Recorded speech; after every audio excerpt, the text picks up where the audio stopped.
제 영상 댓글만 봐도 저출산이다, 인구 소멸하고 있다, 그런데 무슨 부동산 투자냐라고 얘기하시는 분들이 많으십니다. 인구 감소에 대한 얘기는 10년, 20년 전부터 계속해서 나오고 있었는데요. 그런데 이 인구 감소가 2년, 3년 전부터 심각하게 인구가 감소하고 있습니다. 인구는 계속해서 줄어드는데 부동산 투자를 해야 될지 말아야 될지 고민하시는 분들이 많으신데요. 이 부분에 대해서도 여러 전문가분들도 의견이 나누고 있습니다. 오늘 제가 인구 절벽인데 부동산 가격은 어떻게 변화가 될지, 그래서 우리는 어떤 전략을 세워야 하는지에 대해서 속 시원하게 풀어드리려고 합니다. 우리나라에서 가장 많이 인구가 감소하고 있는 지역이 어딘지 아시나요?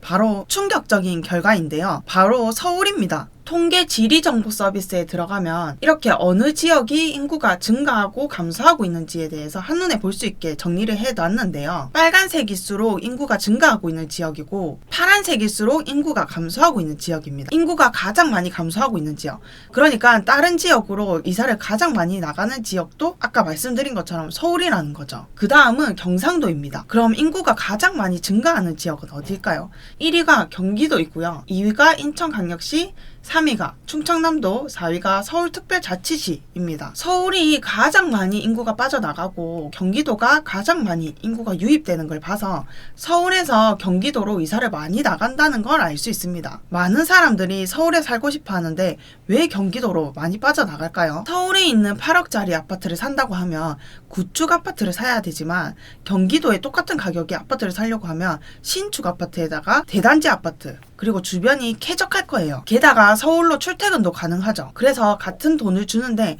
더 넓고 더 신축인 아파트를 선택하게 되는 겁니다. 그런데 여기서 주목해봐야 하는 게 한 가지 더 있어요. 바로 서울의 세대수 증가입니다. 사실 집값에서 생각해야 되는 건 인구수가 아니라 세대수를 생각해야 되는 게 좀 더 정확할 수가 있어요. 인구 한 명당 집 한 채가 필요한 게 아니라 한 세대당 집 한 채가 필요하기 때문인데요. 단순히 인구가 감소하고 있기 때문에 집값이 안 오를 거다라고 하는 거면 서울 집값이 가장 많이 하락을 해야 되는 겁니다. 그런데 대한민국에서 가장 비싼 집들은 서울에 다 모여있죠. 상승을 가장 많이 한 것도 서울이고요. 인구가 줄어드는데 무슨 집을 사냐라고 얘기를 하지만 누구나 하나쯤 가지고 싶은 게 서울 아파트일 거예요. 저희 수강생들만 봐도 지방에 살고 계신 분들인데도 서울에 있는 부동산을 사고 싶어 하시더라고요.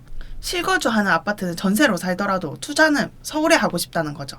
저는 인구 소멸로 인해서 심각하게 집값을 고려해봐야 될 때는 20년 후라고 생각을 하는데요.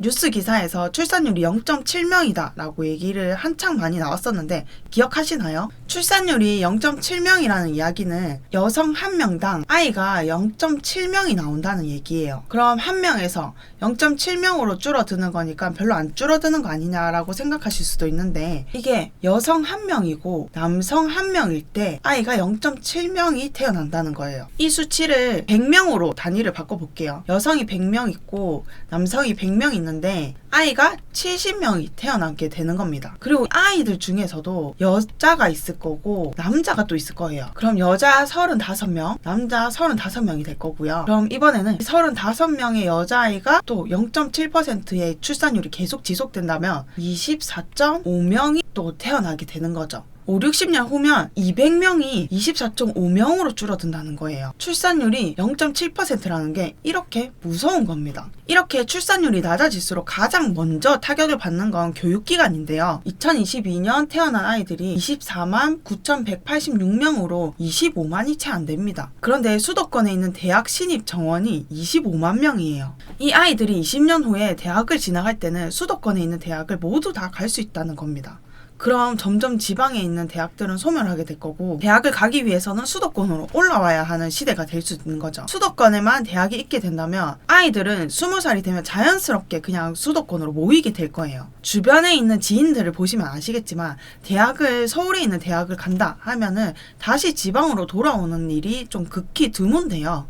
다시 지방으로 내려오지 않고 직장도 수도권 주위에서 찾고 거기서 정착을 하게 되죠. 그렇기 때문에 저는 심각하게 지방 소멸이 일어나는 건 20년 후부터라고 생각을 하고 있어요. 젊은 사람들이 모두 수도권에 있을 거기 때문이에요. 지금은 대한민국 인구가 수도권에 51%가 모여있고 지방의 다른 지방들은 49%의 인구들이 나눠져 있는데요. 이 수도권의 51%가 20년 후에는 90%가 될 수 있다는 거죠. 그래서 지금 부동산을 사서 10년, 20년을 가지고 계실 분들이라면 수도권에 집중해서 보셔야 되는 겁니다. 그럼 수도권을 투자해야 되는 건 알겠는데 서울에만 해도 25개의 구가 있고 인천에도 8개의 구가 있고 경기도는 28개의 시가 모여져 있는데요.